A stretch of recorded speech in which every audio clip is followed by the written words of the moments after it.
কণ্ঠ সর্বদা সত্যের পথে। আজ রাখি পূর্ণিমা। প্রতি বছরের মতো এবারও মাননীয় মুখ্যমন্ত্রী মমতা বন্দ্যোপাধ্যায়ের উদ্যোগে সংস্কৃতি দিবস পালিত হচ্ছে গোটা রাজ্যে। রামপুরহাটেও পাঁচ মাথার মোড়ে এই সংস্কৃতি দিবস পালিত হলো সাড়ম্বরে।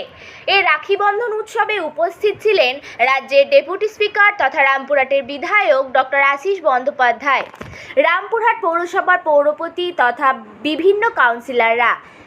এদিন রামপুরহাটে সকল পথ চলতি মানুষকে রাখি পরানো হয়। আসুন দেখি তার কিছু ছবি।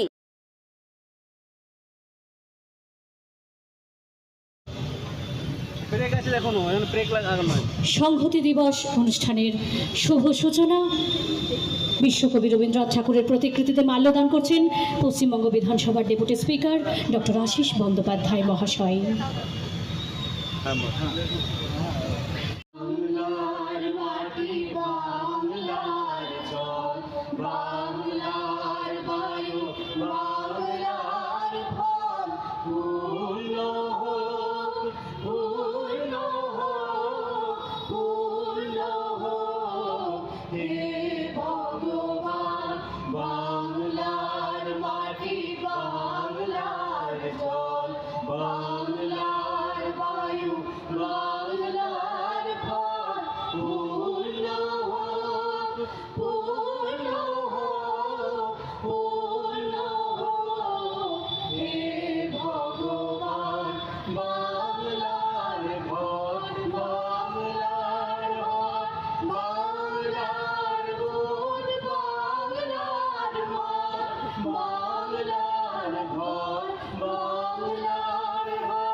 বাঙালি গর্জে উঠেছিল ইংরেজ সরকারের সেই শোষণ শাসন এবং অত্যাচারের বিরুদ্ধে।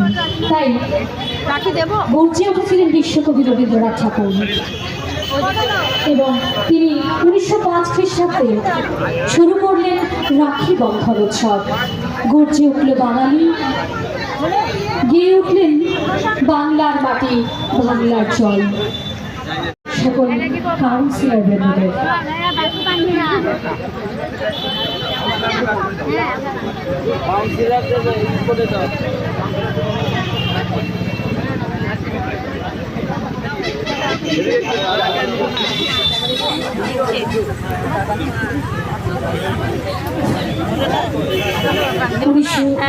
সেই ছবি তুলে ধরেছি আমরা বীরভূমের কণ্ঠ নিউজ চ্যানেলের মধ্যে।